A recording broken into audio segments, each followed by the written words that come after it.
for tomorrow morning, but a lot of humidity all across places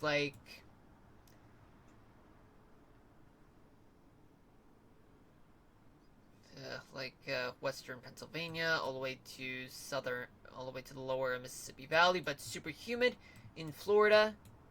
Then you get some dry air in parts of the desert Southwest. Humidity creeps up for tomorrow morning in folks in Southern California along the coast, Central Valley, bringing all that fog and the Pacific Northwest too, parts of the Great Plains. And going into, let's say, tomorrow afternoon and into tomorrow evening. It gets more humid, folks from Colorado all the way to Michigan.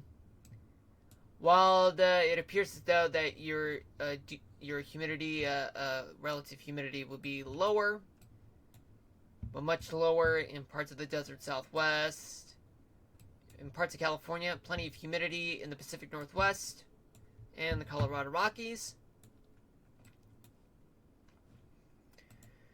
And moving into the overnight hours and into Thursday morning, so we see humidity after humidity happening, but it gets really humid for folks in the Western Gulf as a precursor to severe weather that's going to occur, and as well as more humidity from Miami and Key West all the way to Raleigh and Virginia Beach, and from northwestern Arkansas to from the Ozarks to the Adirondacks, plenty of humidity there.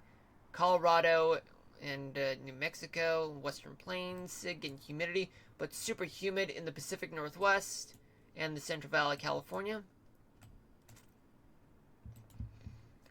Then rolling into the afternoon hours and into the evening.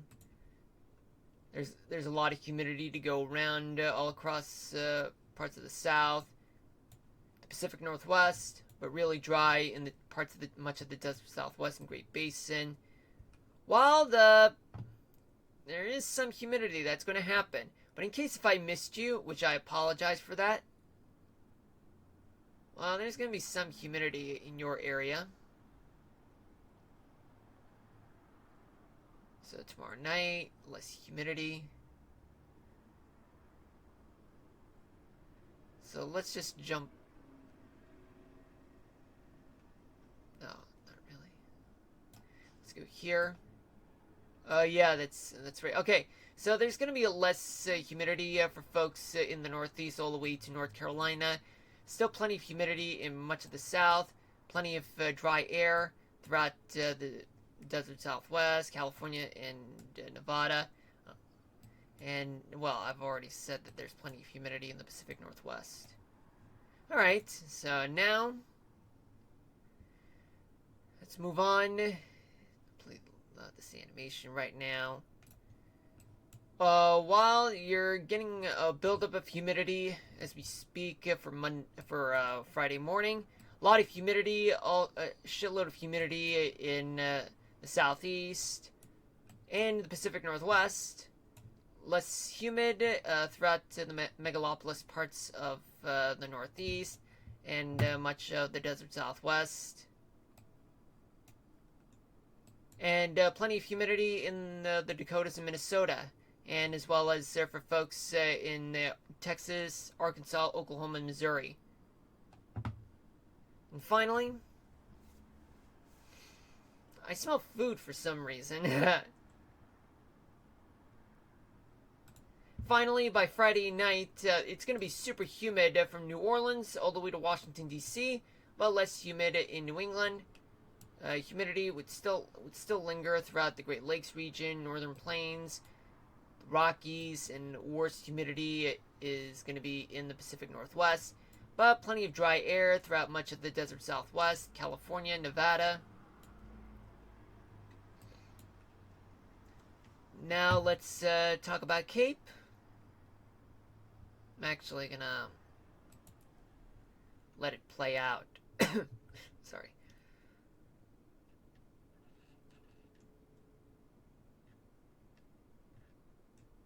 Gotta find that Cape. There it is.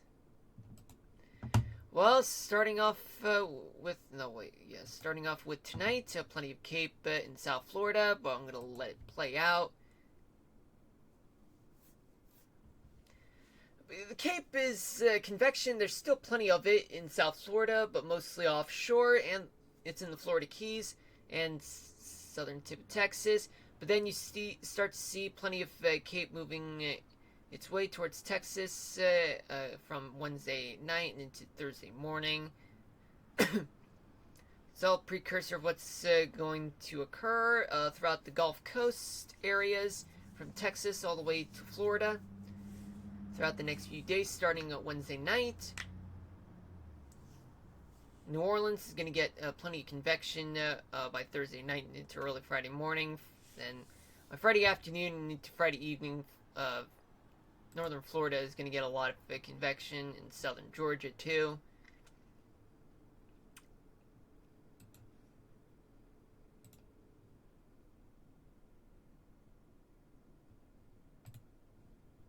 Let's bring in the precipitation. So now we're going to let this play out, but just do it every 12 hours or so. So what does this mean? Okay, so there's still plenty of wintry weather, a wintry mix of precipitation in the coastal part of New England. A few parts would still see some freezing rain, sleet, and snow.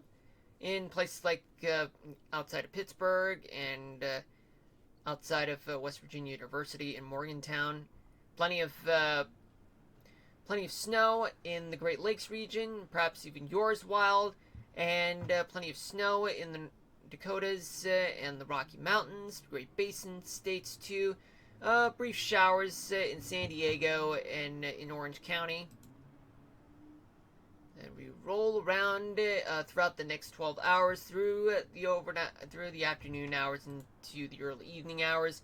All that wet weather starts moving out of the East Coast, but there's still going to be some snow in much of the Great Lakes region, even yours wild, and as well as Colorado, Utah, but a few places could get some valley rains as well, especially down in the desert southwest.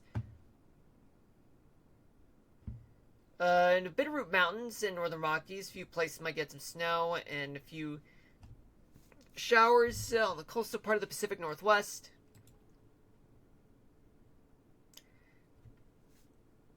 Let it play out into early Thursday morning, in which there's going to be plenty of snow in the northern Rockies, Adirondacks, all the way towards the Ohio Valley, and still plenty of snow, especially your area wild. Plenty of snow in New Mexico, other place, but there could be some valley showers.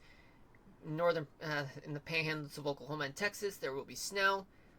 Otherwise, it'll be in the form of rain, or at least wet snow, rain mixed in with snow.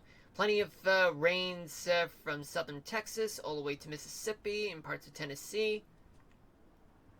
Some isolated snow showers, snow, freezing rain or sleet in the northern Rockies, and in the Pacific Northwest and Washington State, coastal rains in Oregon.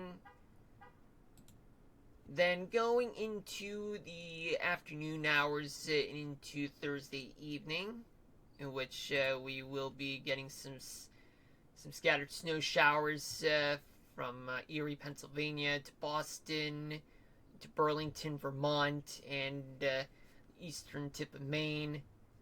Showers and thunderstorms in parts of the south from Houston all the way to Charleston, South Carolina, Memphis as well.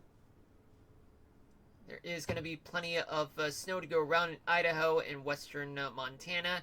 Coastal valley rains and mountain snow in the Pacific Northwest. Plenty of snow in northern Minnesota and your area wild as well. Then going into the overnight hours and into Friday morning, and then by 7 a.m., there's going to be snow in parts of the Carolinas, in parts of North Carolina, especially with some freezing rain high up in the Smoky Mountains, and portions of Tennessee and Kentucky. Plenty of snow in other parts of Kentucky to West Virginia and into southern Virginia. A lot of snow in the Rocky Mountains and the northern plains, maybe a few places with some rain. While maybe you might still get some snow, but in other parts of the northern Great Lakes region, there will be snow. All that snow will move away in the northeast. Plenty of coastal valley rains and mountain snow in the Pacific Northwest, and as well as valley rains and mountain snow in the Great Basin states. Finally, going into Friday afternoon into Friday evening, the snow is going to make its way into the New York City area, Philly, Baltimore, Washington. Oh boy. But that depends on the temperature profile, where the freezing line is going to occur. But some places, especially on the eastern end of Long Island, could get some wet snow and some rain mixed in with snow. Freezing rain, sleet in places like Virginia, West Virginia, southwestern Pennsylvania, parts of the Delmarva Peninsula. Otherwise, it'll be just rain from Norfolk all the way towards Savannah and Pensacola, New Orleans, and Lafayette, Louisiana. I don't know if that's really... Anyway, and northern Florida, too. Plenty of coastal valley rains and mountain snow in the Pacific Northwest, and valley rains and mountain snow in the northern Rockies. Plenty of snow in the Colorado Rockies in northern New Mexico. A few places with some snow in northern Utah, and as well as folks in the upper Mississippi Valley, parts of the Great Lakes region, even your area wild. Alright, and now, oh yeah, there's still rains to deal with in southern Texas. Now let me go here for some thunderstorms. Just gonna let it play out. Yeah, nothing much is gonna happen for tomorrow morning. Hold on. I would hate to be in any of those areas getting freezing rain. I know how what you're feeling, Bob. I hate freezing rain too. I would rather take snow over freezing rain, because freezing rain is your worst enemy, especially when it comes to driving or walking, or even when it comes to power outages. Even if it's just freezing rain, it's harmful, because all that weight of ice on those power lines could mean that they'll snap and then cause power outages, so that's going to be bad. It takes snow over freezing rain any day. I agree. For Wednesday night, all the way to Thursday morning, thunderstorms in the Texas coast and Louisiana coast too. Then in the afternoon, that tends to stick around but expand a little more further into parts of Florida in the northern part, the Panhandle, into Friday morning. Then we see thunderstorms sticking around along the Gulf Coast into Friday afternoon, but then it gets worse, but as it moves east into northern Florida, southern Georgia. Now, let's talk about gusts before we move into the 3-day snowfall accumulation.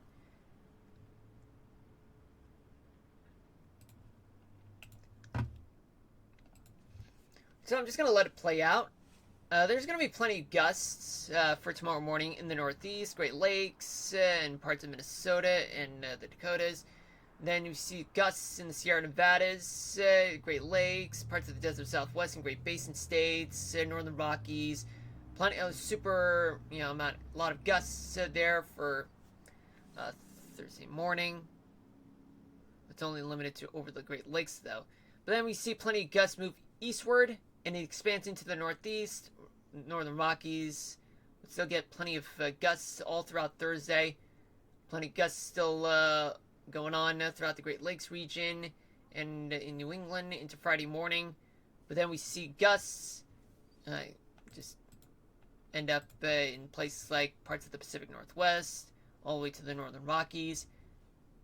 Mild gusts all across the Great Plains in New Mexico, southeast, get some gusts going. And finally, we go here, where we're going to talk about